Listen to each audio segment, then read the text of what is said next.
Alhamdulillahi Rabbil Alamin. Alhamdulillahilladzi arsala rasulahu bil huda wa dinil haq liyudhhirahu 'alad dini kullih wa kafa billahi syahida.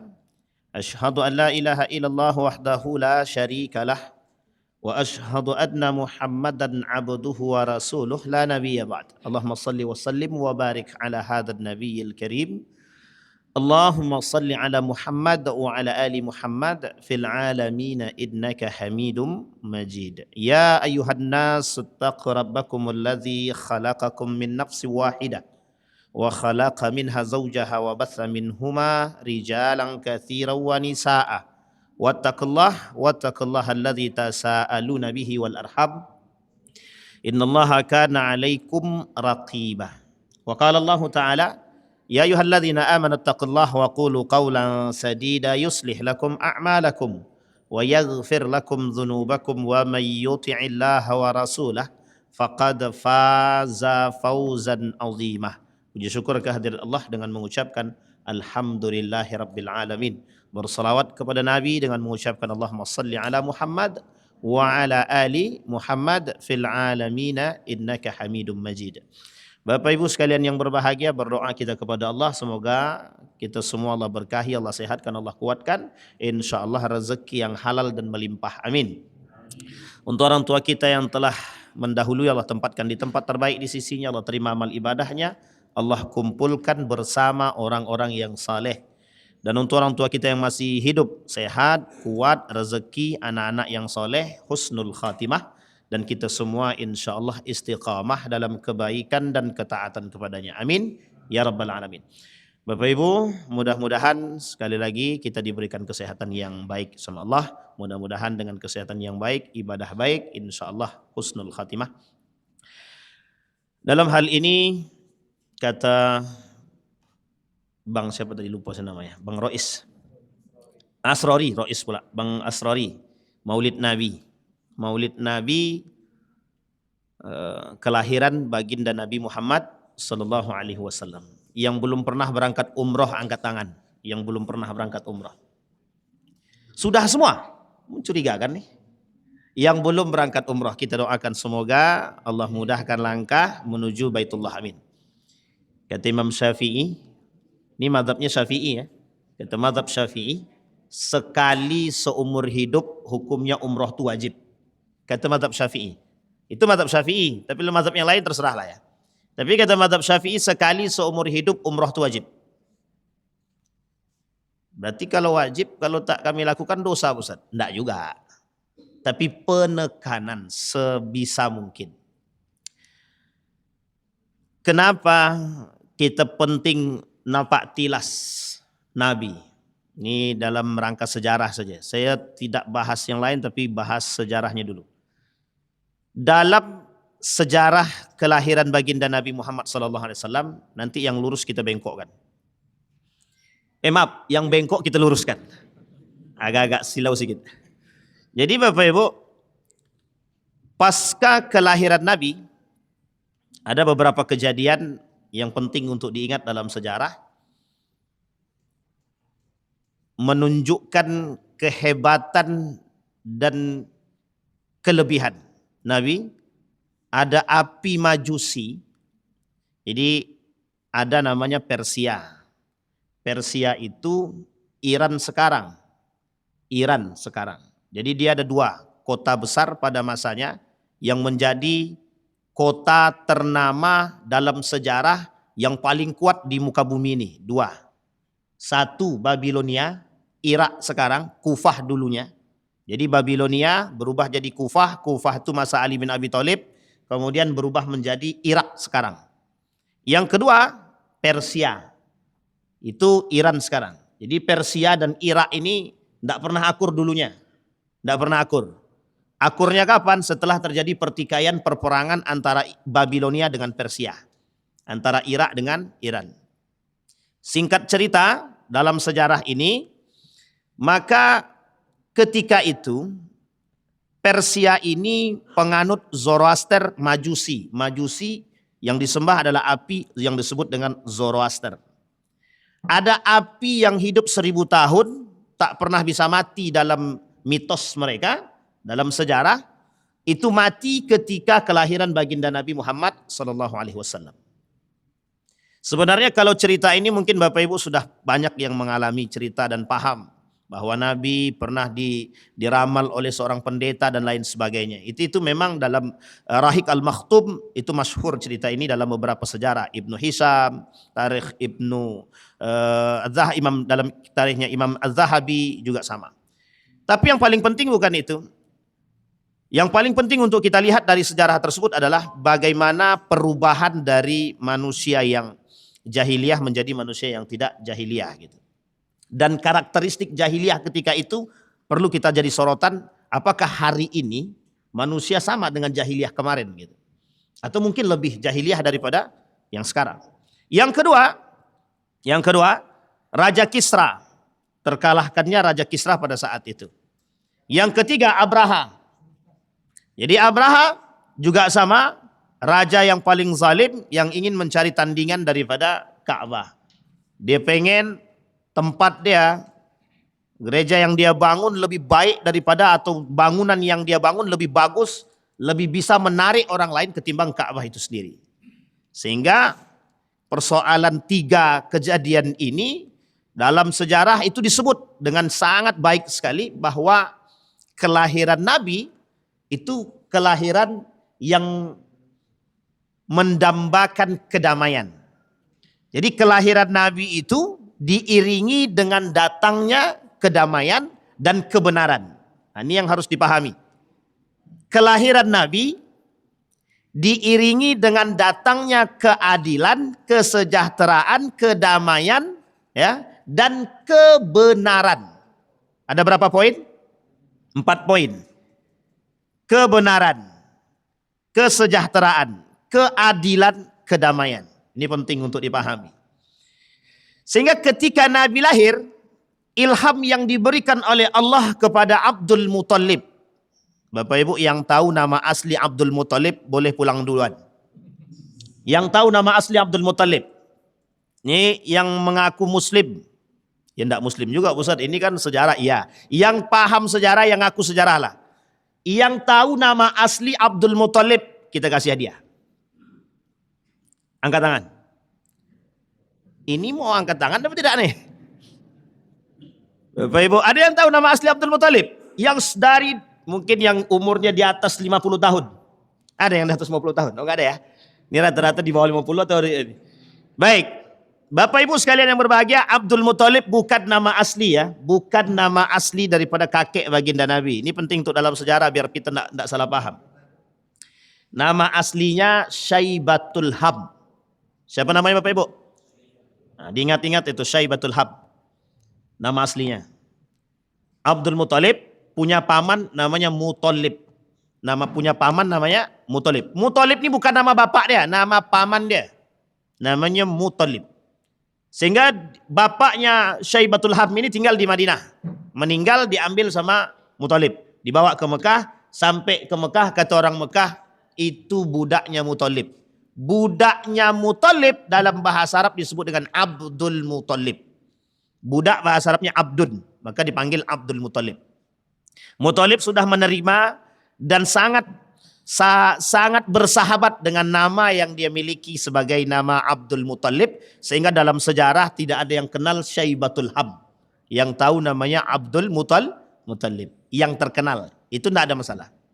Baik, Abdul Muthalib atau Syaibatul Hab diilhami oleh Allah untuk memberikan nama terbaik kepada baginda Nabi Muhammad SAW.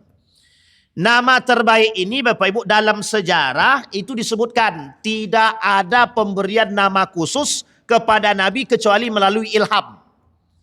Jadi dulu itu nama Muhammad ini tidak ada satupun yang punya di muka bumi ini kecuali Nabi Muhammad. Jadi nama Muhammad ini tidak ada satupun yang punya kecuali Nabi Muhammad. Jadi setelah Nabi lahir diilhamkanlah untuk diberikan nama dengan nama yang sangat cerdas dan baik, namanya Muhammad. Dalam beberapa kitab-kitab agama lain itu disebut bukan Muhammad tapi Ahmad. Namanya Ahmad. Di Al-Quran sendiri juga disebutkan Ahmad. Jadi nama Muhammad itu ada Ahmad, ada Muhammad. Oke, ini nama baginda Nabi. Nah, yang ingin saya sampaikan, Nabi lahir. Ya, Nabi lahir. Ketika Nabi lahir, siapa wanita pertama yang menyusui Nabi? Wanita pertama, ini ibu-ibu. Wanita pertama yang menyusui Nabi siapa? Ibu-ibu, yang wanita pertama yang menyusui Nabi siapa? Ini yang saya bilang yang bengkok-bengkok kita luruskan. Siapa wanita pertama yang menyusui Nabi? Ya, dalam rangka diam apa tak tahu jawaban? Ibu-ibu ada yang tahu? Bapak-bapak lah kalau tak ada yang ibu-ibu yang tahu. Biasa bapak-bapak lebih agak cerdas sedikit. Pak, ada yang tahu Pak siapa nama perempuan yang pertama kali menyusui Nabi? Halimah? Nah, itu salah kaprah saya bilang tadi itu. Makanya kita luruskan yang bengkok nih. Tidak disebutkan dalam sejarah itu perempuan pertama yang menyusui Nabi itu Halimah itu tak ada. Boleh cek dalam sejarah itu tak ada. Kecuali dalam sejarah yang mukhtasar, yang diringkas. Wanita pertama Suwaibah. Siapa namanya? Ini di Google udah banyak nih Ustadz. Tinggal cari. Oh iya benar, tinggal cari aja, buka Google, perempuan pertama. Suwaibah. Siapa Suwaibah itu?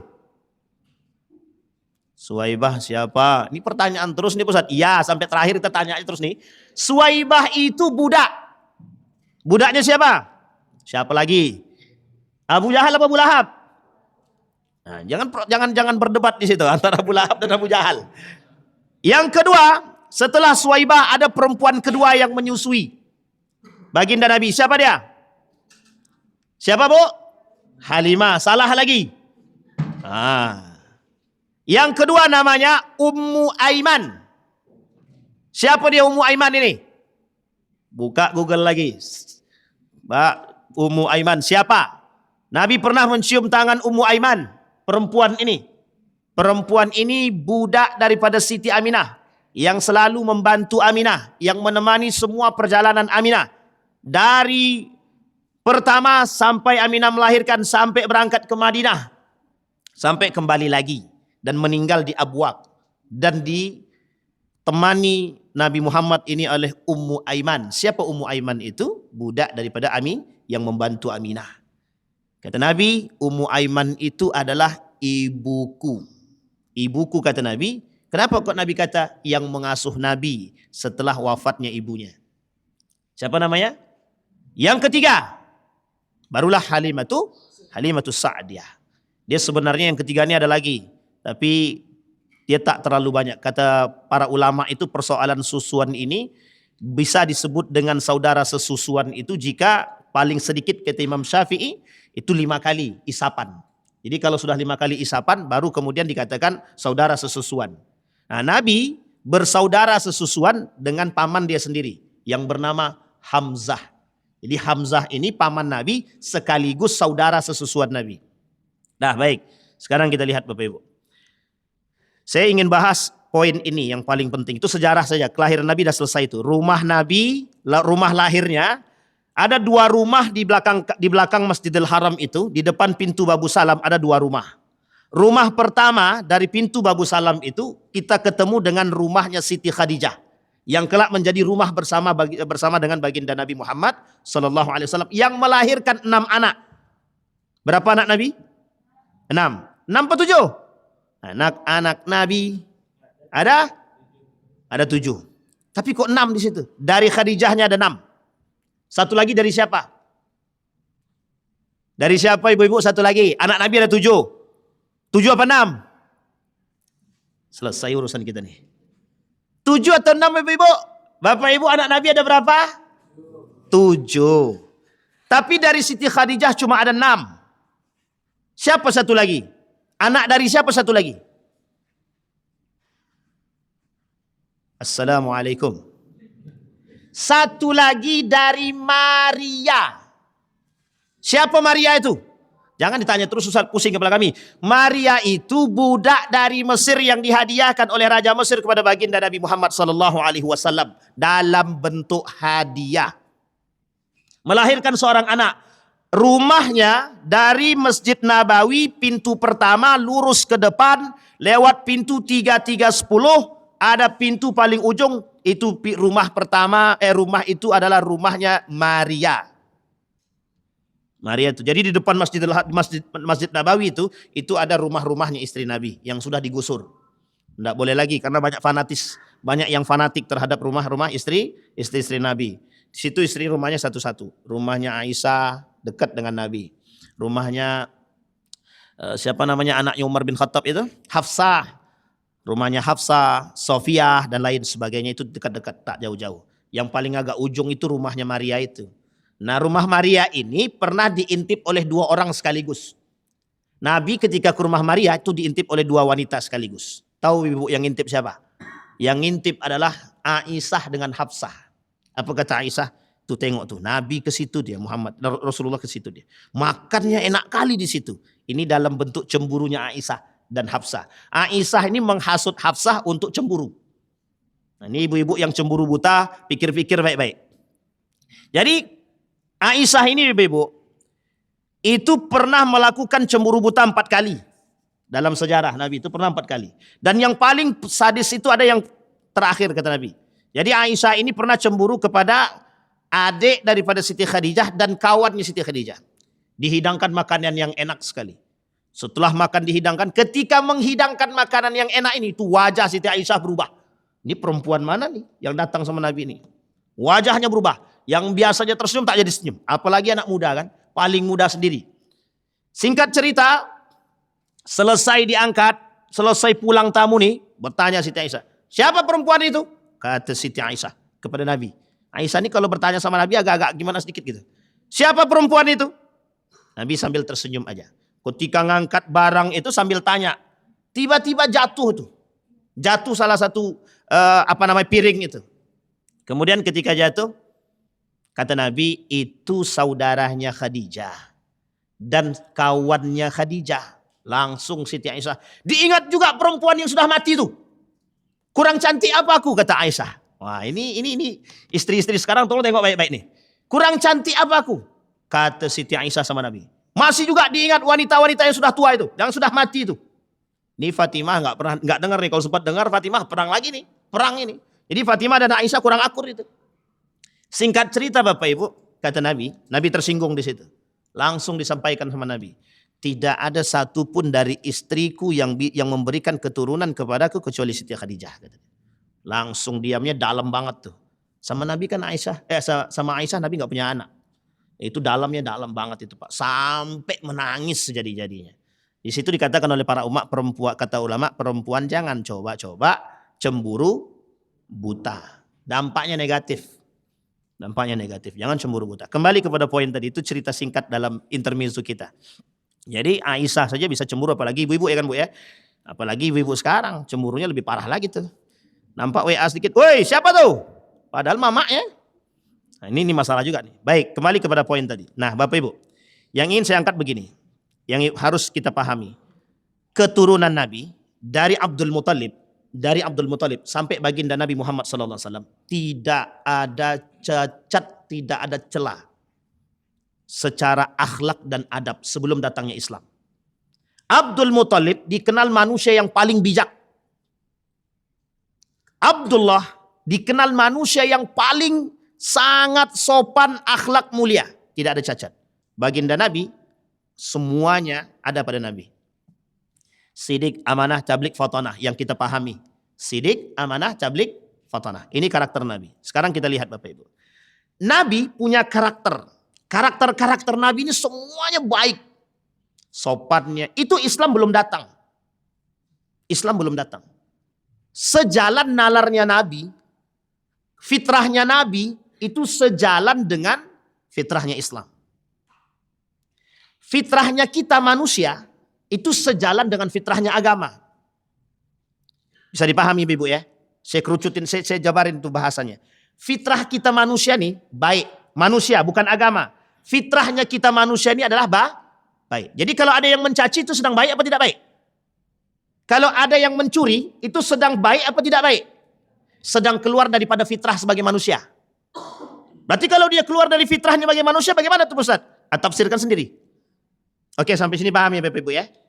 Fitrahnya Nabi, fitrahnya manusia yang diciptakan oleh Allah ini itu sejalan dengan fitrah agama. Fa'aqim wajhaka lid-dini hanifa fitratallah fataran nas alaih. Jadi kita nih baik itu bukan pilihan. Ibu-ibu, bapak-bapak berbuat baik itu bukan pilihan, wajib. Fitrahnya begitu. Jadi kalau ketika mereka melakukan kejahatan, kemungkaran, bagaimana Pak Ustadz? Sedang keluar dari sebagai manusia.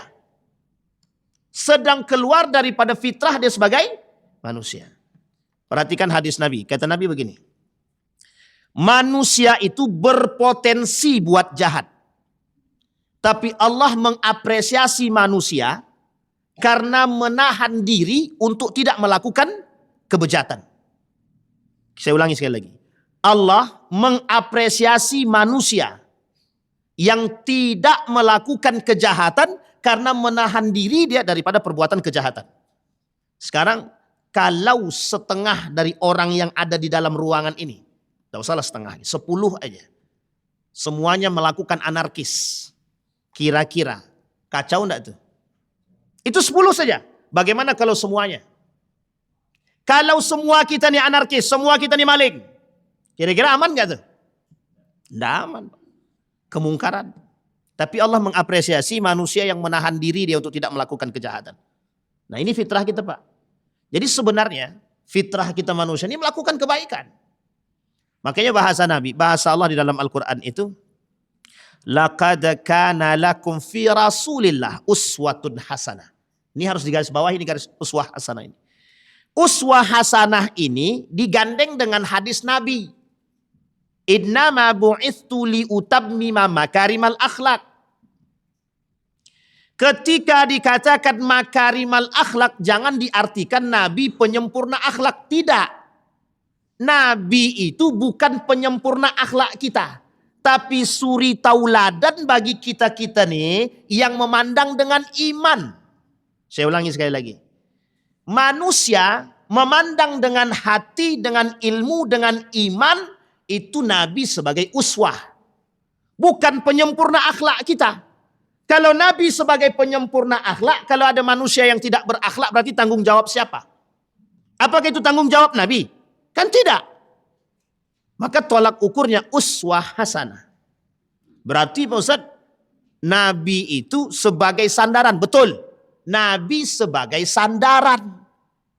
Makanya kalau seandainya banyak manusia yang maling, maksiat, mungkar, zina, khamar, narkoba, dan lain sebagainya, itu tidak bisa disandarkan ke Nabi. Karena Nabi uswah hasanah. Maka makarimal akhlak di situ sebagai contoh yang baik. Nah ada nanti 4 contoh yang saya sampaikan yang untuk kita jaga. Yang nanti ada kaitannya dengan fenomena akhir zaman. Nah Bapak Ibu, lahirnya Nabi, wafatnya Nabi itu fenomena akhir zaman. Lahirnya Nabi, wafatnya Nabi itu tanda akhir zaman. Karena Nabi itu akhirul anbiya. Akhirul anbiya wa akhirul ahdi. Masa terakhir. Wa akhirul ahdi akhir zaman. Dan masa terakhir inilah yang disebut dengan akhir zaman. Jadi sekarang kita ini sedang berada di akhir zaman. Nah kenapa penting refleksi maulid Nabi? Yang penting dari maulid Nabi itu adalah mutakhalliqan wa muta'addiban. Harus berakhlak, beradab. Kita lihat Pak. 3 ilmu. Poin penting buat Bapak Ibu semua, kita semua. 1, iman. Yang kedua, ilmu. Yang ketiga, amal. Ini bekal terbaik Pak yang diberikan oleh Nabi. Iman, ilmu, amal. Saya ulangi sekali lagi. Iman, ilmu, amal. Ada orang berilmu tapi tidak beriman. Kira-kira rusak apa tak rusak? Ada orang berilmu tapi tak beriman. Itu disebutkan dalam Al-Quran. Wa minan nasi may yu'jibuka qawluhu fil hayatid dunya. Banyak orang berilmu tapi merusak, kata Allah. Yang manusia terhipnotis dengan bahasa mereka. Tapi merusak. Sekarang saya tanya Bapak Ibu. Ada aliran sesat yang berkembang di tengah kita sekarang. Sekarang pertanyaannya, mengapa bisa ada yang mengikuti aliran sesat itu? Jawabannya apa? Mengapa ada orang yang bisa mengikuti aliran sesat? Apa dasarnya? Du'ful ilmi wa du'ful iman. Lemah ilmu dan lemah iman. Itu kalau dia berilmu tapi tak beriman. Sekarang Dia tidak berilmu, tapi dia beriman. Bisa menyebabkan kesesatan juga. Oh yakin betul Pak. Ini saya sampaikan, tapi jangan ada yang tersinggung ya Bapak Ibu ya. Dia beriman, tapi dia tak berilmu. Yang terjadi, ada rumah tangga mau cerai hanya gara-gara tangan dulu, apa lutut dulu. Kalau dalam sujud, dari ruku selesai kita mau sujud, tangan dulu atau lutut dulu? Kalau kepala dulu, benjol. Sampai sini paham Pak? Ini penting. Ini ilmu. Tapi dampaknya adalah ada rumah tangga yang mau cerai karena dibilang lo nggak sunnah, gua sunnah. Stres nggak tuh? Itu persoalannya apa? Ilmukah, imankah? Dua-duanya masalah itu. Coba bayangkan. Nabi mengkolaborasi tiga-tiga itu. Ada orang berilmu, beriman dia, tapi tak diamalkannya. Nah, ini masalah penyakit paling besar di akhir zaman itu. Masalah penyakit yang besar di akhir zaman itu kata Nabi, hilangnya Islam di tengah umat muslim. Berilmu, beriman, tapi sama sekali tak mengamalkan. Ini masalah paling terakhir, ini masalah bersama kita. Bukan hanya Bapak Ibu aja, semuanya ini masalah nih, akhir zaman. Sampai di sini paham ya Bapak Ibu ya? Nah kembali Bapak Ibu. Nabi dengan karakternya itu sudah dari turunan baik Pak. Baik semua. Kakeknya baik, bapak dia baik, istri dia baik. Kemudian Nabi sendiri baik. Dan orang paham sebelum Nabi masuk Islam. Sekarang kita lihat. Nabi sudah baik karakternya dari turunan. Sebelum Islam datang umur 40 tahun. Sebelum Nabi dibaiat jadi Nabi. Sudah baik. Sekarang pertanyaannya. Setelah Nabi dibaiat menjadi seorang Nabi. Membawa risalah Islam. Apa yang terjadi pada Nabi? Apa yang terjadi sama Nabi? Yang terjadi dengan Nabi, yang tadinya diagung-agungkan, kemudian disingkirkan. Betul ya? Nabi tadinya diagungkan, kemudian disingkirkan. Setelah 40 tahun. Jadi Nabi, dibaiat jadi Nabi umur 40. Risalah Islam datang, memperkuat karakter Nabi itu sendiri. Uniknya, yang tadinya Nabi diagungkan sebelum datangnya Islam atau sebelum dibaiat jadi Nabi, kemudian sudah Nabi masuk Islam atau dibaiat jadi Nabi, tidak ada yang mau melihat Nabi. Apa kata dia? Muhammad penipu, Muhammad pendusta, Muhammad nggak benar, Muhammad itu perusak, Muhammad pemecah belah umat. Orang pertama yang menghunus pedang untuk membunuh Nabi Muhammad, Umar bin Khattab. Orang pertama yang menghunus pedang untuk membunuh Nabi Muhammad, siapa namanya? Umar bin Khattab. Tapi uniknya, pedang yang dibawa justru mengantarkan dia kepada Islam. Sekarang perhatikan. Perhatikan baik-baik. Mengapa orang yang tadinya mengenal fitrah kebaikan berubah menjadi manusia yang tidak baik setelah mengenal Islam? Maksudnya bagaimana? Orang sebelum datang Islam, sebelum Nabi dibaiat jadi Nabi, semuanya baik Pak. Semuanya baik sama Nabi. Menghormati Nabi. Semua kabilah-kabilah Quraisy itu mengakui bahwa Nabi ini amin. Al-amin.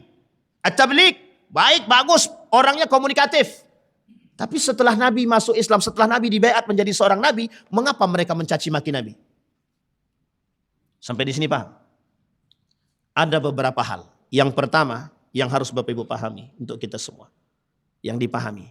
Ada gengsi kabilah.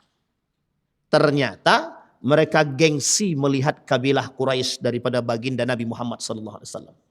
Maksudnya bagaimana? Dari kabilahnya Nabi Muhammad ada Nabi. Dari kabilah Quraisy yang lain tidak ada Nabi. Sekarang kita balikkan. Andai kata dari golongan mereka ada Nabi, kira-kira mereka ngikut nggak? Mereka ngikut nggak? Mesti ngikut. Karena ini sifatnya gengsi.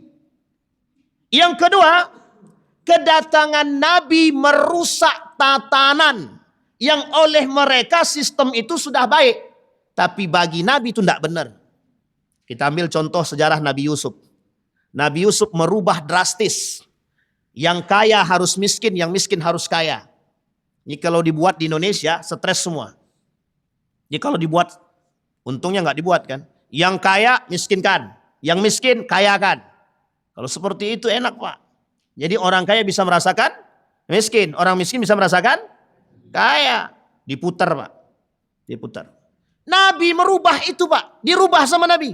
Yang sistemnya konglomerasi. Yang tadinya orang kaya punya kedudukan, punya kekuasaan.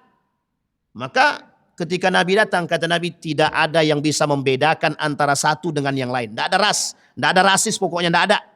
Kata Nabi. Perbedaannya cuma satu. Takwa. Orang sekarang mencoba membedakan mana yang kaya, mana yang miskin. Itu manusia sekarang. Ternyata sistem jahiliyah, konglomerasinya jahiliyah dibawa dan diadopsi oleh manusia hari ini. Yang mengaku pengikut kapitalisme, liberalisme. Yang menganggap diri dia paling baik. Dengan sistem yang kami bangun baik. Ternyata yang mereka inginkan adalah manusia mulia karena harta bukan karena iman. Nabi datang merubah semua itu. Kata Nabi itu lebih jahiliyah daripada sekarang. Ternyata hari ini, manusia hari ini jauh lebih jahiliyah daripada dulu. Kenapa kita katakan lebih jahiliyah daripada dulu? Waktu itu Islam belum datang. Mereka melakukan itu di bawah naungan mereka sendiri. Sistem yang mereka bangun. Islam sudah datang. Orang sekarang Muslim. Mengaku beragama, mengaku Muslim. Tapi melakukan perbuatan lebih jahiliyah daripada orang jahiliyah itu sendiri. Sampai di sini paham Bapak Ibu? Itu fenomenanya adalah adab. Akhlak. Sehingga ini masalah kita hari ini Pak. Ini masalah kita hari ini. Apa itu masalah kita? Bukan revolusi mental. Tapi kita butuh revolusi akhlak. Yang harus kita perbaiki hari ini adalah rekonstruksi akhlak. Perbaiki betul akhlak itu. Lisan tak sama dengan hati. Lisan dia baik, hati diminta ampun. Minta ampun baik maksudnya. Itu kan sejalan tuh. Nabi Pak. Jadi bahasa kata para ulama terbentuknya adab dengan 3 hal. Adab itu terbentuk dalam 3 hal. 1 ada imannya.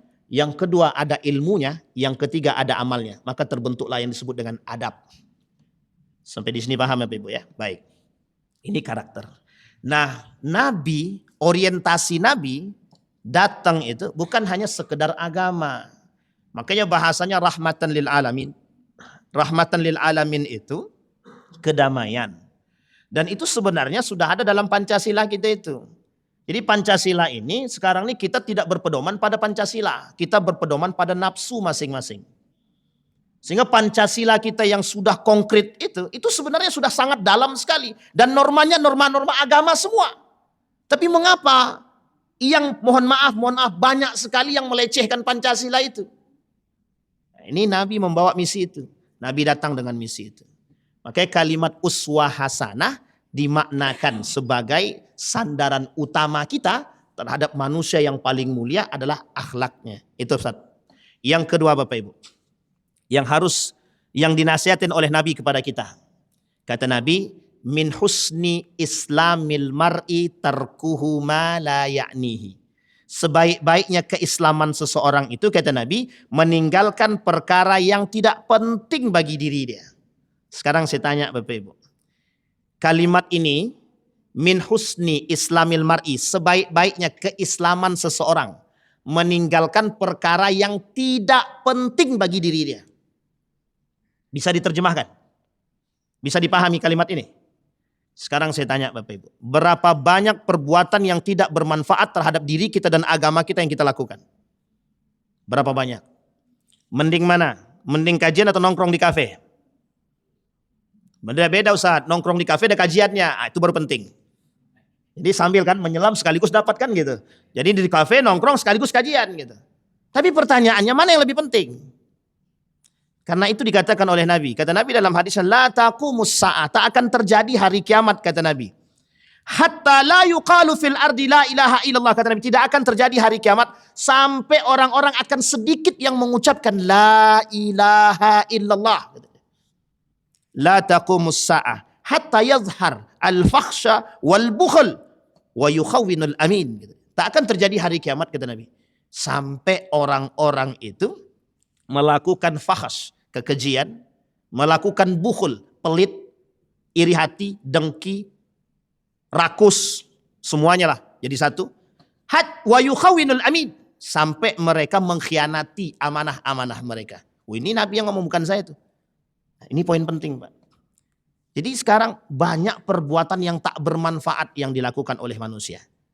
Apa contohnya perbuatan yang tak bermanfaat? Itu Bapak Ibu pandailah mencari. Lebih banyak mana yang kita habisi hari ini? Waktu itu yang kita habiskan lebih banyak mana? Untuk agamakah atau untuk duniakah? Kalau kata para ulama, dunia dan akhirat harus imbang. Merujuk kepada ayat Al-Quran. Wabtaghi fima atakallah daral akhirah wala tansa nasibak minad dunya. Harus imbang tuh dunia akhirat. Sekarang pertanyaannya, kita sudah imbang belum? Kita imbangin gak tuh? Ibu-ibu ngaji sehari berapa kali? Berapa ayat? Sehari berapa kali? Sekarang megang HP sehari berapa kali? Berapa jam? Menggibah berapa menit? Kan begitu? Nongkrong berapa lama? Nongkrongnya yang lama, Pak. Itu masalahnya. Jadi jangan salah kalau Islam itu hilang ya di tengah umat muslim itu sendiri. Karena memang kita nggak pede dengan Islam itu. Bapak Ibu sekalian yang berbahagia, saya ingin katakan kepada kita, banggalah menjadi seorang muslim dan bersiaplah untuk berpegang pada nilai-nilai keislaman. Kita harus bangga dengan nilai-nilai keislaman, Pak. Kita tidak bangga dengan nilai-nilai keislaman. Kata Islam, perempuan jangan berpakaian yang sempit-sempit. Tapi kita pakainya sempit semua, Pak. Gimana? Pakai jeans, celana levis semua. Dengan dalil, kami kan sudah menutup aurat. Oke, kalian memang sudah menutup aurat. Tapi mohon maaf kok telanjang. Itu Nabi yang bilang. Kata Nabi, ada perempuan pakaian tapi telanjang. Itu Nabi yang bilang, bukan saya. Tapi pertanyaannya, kita nggak bangga tuh dengan nilai Islam seperti itu. Nggak bangga kita, Pak. Justru mohon maaf kita alergi dengan hal-hal tersebut. Ada orang pakai pakaian gamis, kita alergi. Nah ini nih, Nabi baru. Langsung dicap, Pak, Nabi baru, perusak, teori sebagai doktrin. Siapa yang membuat kita jauh daripada nilai kita sendiri? Kita, Pak, umat muslim. Kita ambil contoh, mohon maaf, pelaku-pelaku koruptor itu, mohon maaf, itu muslim enggak rata-rata? Sekarang saya tanya, mengapa mereka melakukan itu? Sederhana bahasanya, Pak, sederhana saja. Tekanan hawa nafsu dia lebih tinggi daripada tekanan agama. Pertanyaannya mengapa dia lakukan? Karena perkumpulannya itu. Coba kalau perkumpulannya orang-orang saleh itu. Ada nggak kira-kira tangan yang mau mencuri itu? Mikir, Pak. Jadi itu poin penting kita. Nabi mengatakan berkumpul dengan orang-orang yang baik. Loh kita memaksakan diri untuk kumpul. Yang ketiga ada penyakit yang sekarang ini paling tenar di antara kita, gengsi. Ini penyakit manusia hari ini, Pak.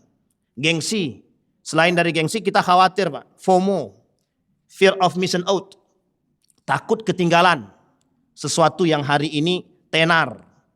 Jadi kalau ada kawan pakai tas branded, kita harus pakai branded. Nggak sadar diri padahal nggak punya duit. Akhirnya ngutang, pergi ke bank, tersiksa. Nah main riba. Akhirnya apa? Seret-seretan, masuk penjara. Dan lain sebagainya. Allah perangi semua. Tapi kan dampaknya apa? Gaya hidup. Gara-gara gaya hidup, gengsi muncul. Apakah itu yang diajarkan Islam? Tidak. Tarkuhu ma la ya'nihi. Tinggalkan. Kalau memang kita ini apa adanya, kenapa kita harus malu? Aku tidak punya duit, kenapa kita harus malu? Hinakah? Hinakah orang yang tidak mengatakan kebenaran? Maaf, hinakah orang yang mengatakan kebenaran? Tidak. Justru hari ini kebenaran dibungkam, yang terjadi pembenaran. Sekarang mengapa manusia tak mau melakukan, tidak berani mengatakan kebenaran? Ada alasannya? Ada. Dibungkam. Ini abang ini ngomongkan saya. Kita boleh dibungkam. Jadi refleksi kelahiran Nabi itu tiap tahun kita ingatkan. Tiap tahun kita diperingati. Harusnya kita sudah mencontoh Nabi itu dari situ. Baik, itu yang ketiga. Nah sekarang Bapak Ibu ada nasihat Nabi yang kedua. Man kana yu'minu billahi wal yaumil akhir falyakul khairan aw liyasmut. Ini penting betul. Salamatul insan fi hifdzil lisan, kata Nabi. Barang siapa yang mengaku beriman kepada Allah dan hari akhir, maka berkatalah yang baik atau diam. Berkata yang baik atau diam. Pertanyaannya, sekarang ini semua orang bicara agama. Semua orang. Mau dia bagiannya apapun bicara agama. Idza wusidal amru ila ghairi ahli fantadris sa'a, kata Nabi. Kelak di akhir zaman itu, kehancuran itu dilihat dari satu tanda. Setiap tempat yang dihuni bukan penghuninya. Artinya orang yang bukan ahlinya memegang kendali pada tempat-tempat tertentu. Rusak, hancur. Itu yang ngomong Nabi, bukan saya. Pertanyaannya adalah, orang hari ini semua bisa berbicara. Tidak hanya lewat lisan dia, tapi bisa lewat tangannya. Sekarang orang semua berbicara, Pak. Falyakul khairan aw liyasmut. Kalau Anda tidak punya hak berbicara, jangan bicara. Kalau Anda tidak tahu, tidak usah ngomong. Yang muncul adalah fitnah, dampaknya jauh lebih besar daripada apa yang kita buat. Makanya bahasanya salamatul insan fi hifdzil lisan. Keselamatan manusia dalam menjaga lisan dia, Pak. Coba bayangkan tuh kasus-kasus yang terbaru itu. Sebabnya lisan. Karena lisan tergelincir, Allah tunjukkan apa yang terjadi. Banyak yang tidak kita sukai. Sekarang pertanyaannya, siapa yang mau kita salahkan? Semuanya salah. Semuanya salah. Salamatul insan fi hifdzil lisan. Itu yang kedua, Pak. Nasihat Nabi. Kata Nabi, kalau yang mengaku beriman falyakul khairan aw liyasmut. Lebih baik kita menahan diri daripada harus menebarkan aib orang lain atau sesuatu yang tidak fakta. Maka Allah bilang dalam Al-Quran, in ja'akum fasiqum binaba'in fatabayyanu. Kalimat fatabayyanu ini penting Bapak Ibu. Penting banget untuk Bapak Ibu perhatikan. Kenapa begitu? Sesuatu yang datang kepada kita dalam bentuk kabar dan berita, tolonglah. Jangan main sarser-sarser aja. Dijaga dulu, klarifikasi dulu, cari validasi dulu. Kita udah belajar itu. Yang S1, S2, S3 semua udah belajar validasi. Ini penting, klarifikasi penting Pak. At-tabayyun tuh di situ.